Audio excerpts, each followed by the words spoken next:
नमस्कार दोस्तों, आज मैं आपके लिए एक ऐसी इन्फॉर्मेशन लेके आया हूँ, जो कि बैंक से संबंधित है। दोस्तों, जो भी कैंडिडेट बैंक में अपना करियर बनाना चाहते हैं, उनके लिए बहुत ही अच्छी खबर है। नाबार्ड के द्वारा जो है कुछ पोजीशंस जो हैं भरी जा रही है। नाबार्ड के बारे में मैं बताना चाहूँगा कि NABARD national bank for agriculture and rural development, ये ऐसा बैंक है जो फुली ओन्ड है गवर्नमेंट ऑफ इंडिया के द्वारा। तो इसके द्वारा जो भर्ती की जा रही है उस उन पोस्ट के बारे में बात करें तो ये डेवलपमेंट असिस्टेंट और डेवलपमेंट असिस्टेंट हिंदी के लिए। मैं बताना चाहूँगा कि ये जो बैंक जो है, ये सरकारी बैंक है और ये पूरी तरह से भारत सरकार के नियंत्रण में है। सबसे पहले हम बात करेंगे कि जो इसके लिए एप्लीकेशंस माँगे गए हैं, वो जो हैं 17 जनवरी से लेके 3 फरवरी 2026 तक भरे जा सकते हैं और यहाँ पे एप्लीकेशन सिर्फ ऑनलाइन मोड में ही एक्सेप्टेड होंगे। 2 चीज़ें यहाँ पे ध्यान रखें। सबसे पहली बात ये है कि जो एप्लीकेशन है सिर्फ ऑनलाइन मोड में ही एक्सेप्टेड होंगे और जो डेट जो रहेगी 17 जनवरी 2026 से लेके 3 फरवरी 2026। और आपको कहाँ पे अप्लाई करना है? www.naward.org पे आपको जाके अप्लाई करना होगा। www.naward.org जो है नाबार्ड बैंक की जो है ऑफिशियल वेबसाइट है। अब हम आगे बात करेंगे कि इसका एग्जाम कब होगा, ये सारी चीजें हम डिस्कस करेंगे। तो जैसे कि मैंने आपसे बात की, जो ऑनलाइन एप्लीकेशंस जो हैं वो एक्सेप्टेड होंगी 17 जनवरी 2026 से लेके 3 फरवरी 2026 तक और इसका एग्जामिनेशन जो है प्रीलिमिनरी एग्जामिनेशन होगा इसका 21 फरवरी 2026 को और फेज 2 का जो मेन एग्जामिनेशन होगा वो होगा 12 अप्रैल 2026। अब हम आगे देखते हैं कि इसमें कितनी टोटल वैकेंसीज हैं। तो सबसे पहले हम बात करेंगे डेवलपमेंट असिस्टेंट की। तो इसमें हम देख पा रहे हैं कि अलग-अलग जो रीजनल ऑफिस हैं उसमें अलग-अलग से इसका डिटेल दिया गया है। तो इसमें टोटल जो है हमारे पास 159 159 जो है इसमें टोटल वैकेंसीज हैं, जिसमें अगर हम बात करें अनरिजर्व्ड की तो वो हैं हमारे पास 78। एससी कैटेगरी की बात करें तो 21 और हम बात करते हैं एसटी की।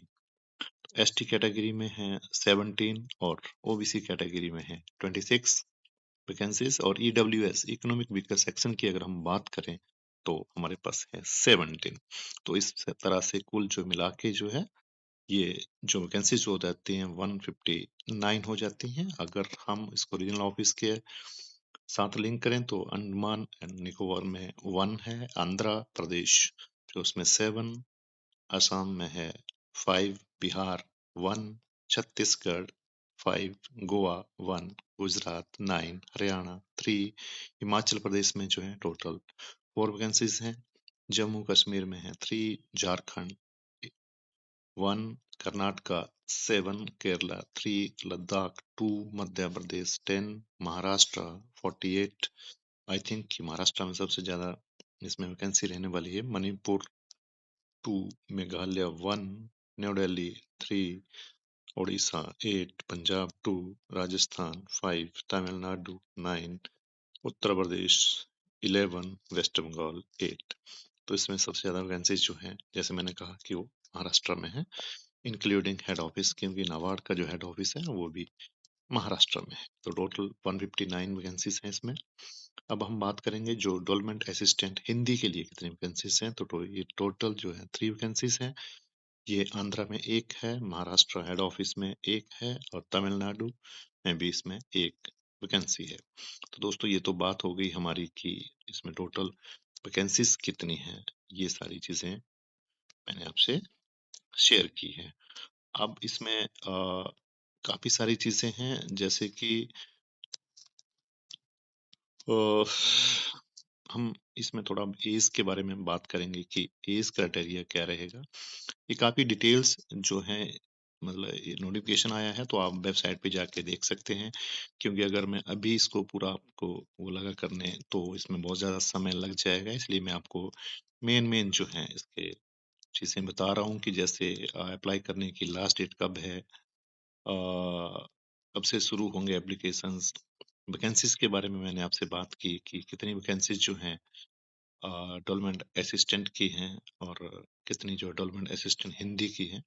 अब एज के बारे में बात करें तो एज जो है 21 से 35 साल के बीच में आपकी होनी चाहिए। जो भी कैंडिडेट जो हैं कैटेगरी से संबंध रखते हैं, रिजर्व कैटेगरी का, उनको जो है सरकार के नियमानुसार जो है इसमें छूट रहने वाली है। अब हम एजुकेशनल क्वालिफिकेशन की बात, ये भी एक मेजर इसमें रहता है कि तो बैचलर जो डेवलपमेंट असिस्टेंट है उसके लिए आप बैचलर डिग्री आपके पास होनी चाहिए विद मिनिमम 50% मार्क्स। अगर आप SC ST person with disability जो हैं तो आपका पास क्लास भी इसमें कंसिडर कर लिया जाएगा। Knowledge of word processing on PC आपका चाहिए। और डेवलपमेंट हिंदी की बात करें तो आपकी जो बैचलर डिग्री जो है वो Hindi, English Hindi medium with Hindi या इंग्लिश मीडियम कंपल्सरी इसमें होना चाहिए।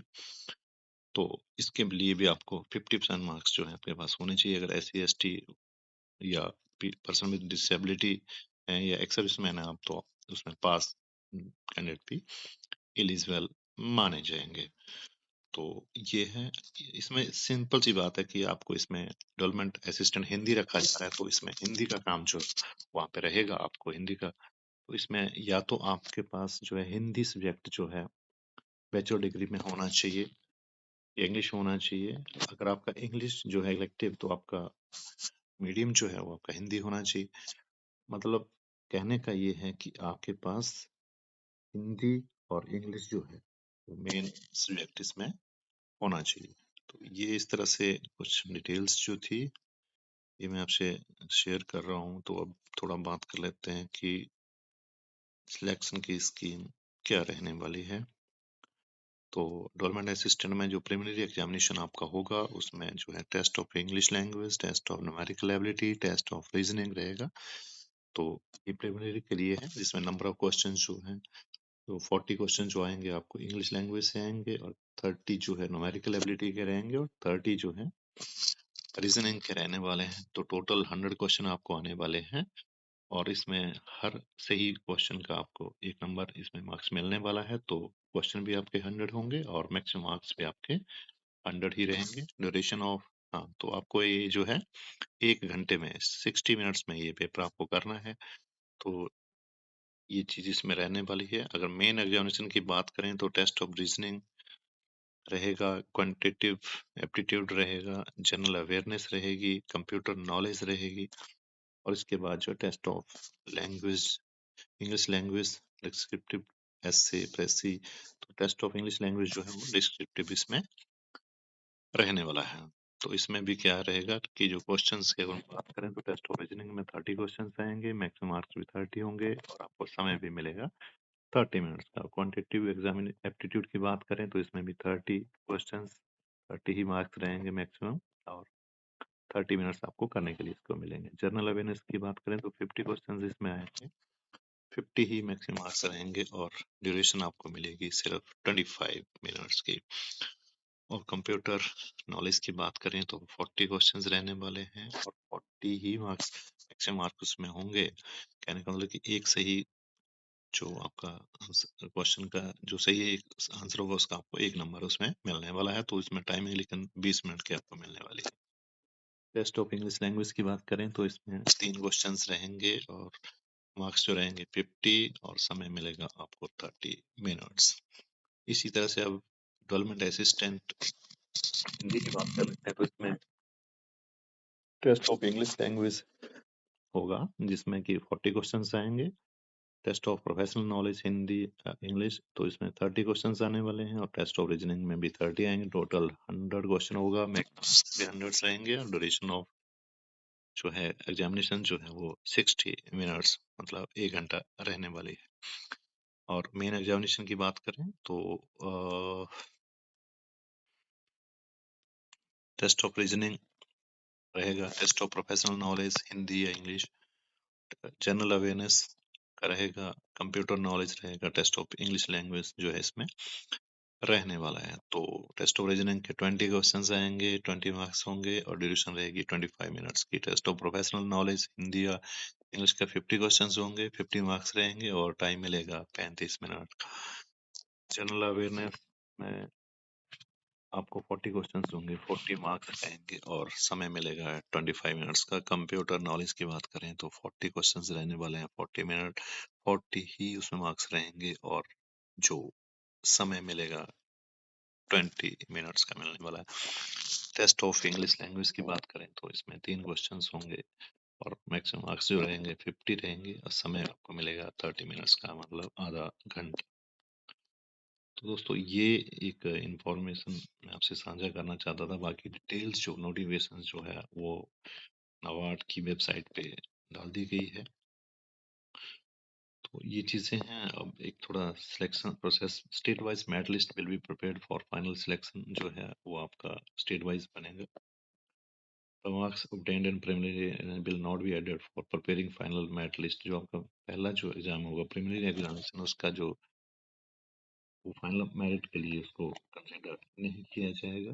ओनली अगर हम बात करें तो only the marks obtained in main examination both objective and descriptive will be added for preparing final merit list. तो आपकी मेरिट जो बनने वाली हो जो मेन एग्जामिनेशन होगा उसी के बेसिस पे होगी। लेकिन ध्यान देने वाली बात है कि अगर आप प्रीलिमिनरी एग्जामिनेशन पास नहीं कर पाएंगे तो आप मेन एग्जामिनेशन में अपीयर नहीं हो पाएंगे। इसलिए दोनों ही एग्जाम में पास होना जरूरी है।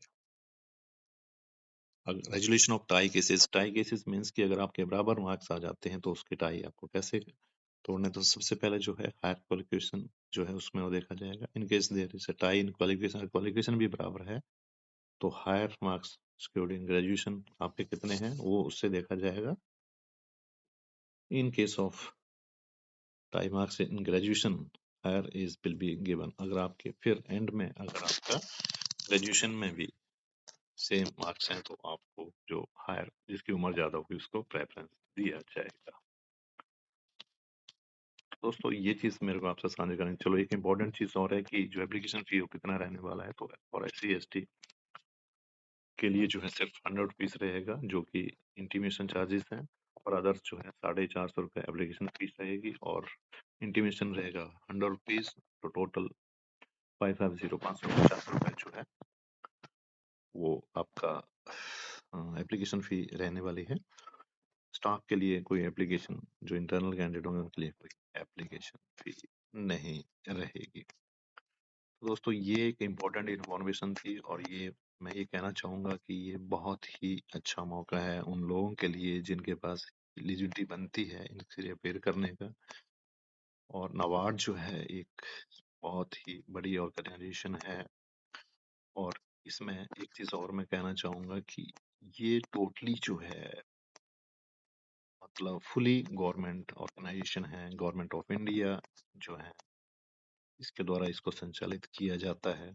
और ये जितने भी जो डेवलपमेंट वर्क होते हैं हमारे देश में उसमें ये काम करती है। तो ये एक अच्छा मौका है सोसाइटी के लिए काम करने का भी और अपना फ्यूचर भी सिक्योर करने का। लेकिन ध्यान रहे कि लास्ट डेट का इंतजार ना करें, क्योंकि क्या होता है कि हम लास्ट डेट का इंतजार करते हैं और फिर सर्वर प्रॉब्लम आ जाती है, टेक्निकल प्रॉब्लम आ जाती है और फिर हम अप्लाई नहीं करवाते हैं। इसलिए अगर आप एलिजिबल हैं तो आप जो है जल्दी से ऑनलाइन जो है इसमें अप्लाई कर दें, क्योंकि आज से जो है एप्लीकेशन फॉर्म जो है सबमिट हो रहे हैं और ये टोटली फुली ऑनलाइन सिस्टम होगा। तो ये एग्जाम भी जो है ये ऑनलाइन ही होंगे, डिजिटली जो है सारी चीजें होने वाली हैं आजकल। तो बेस्ट विशेस है सभी के लिए। Thank you very much.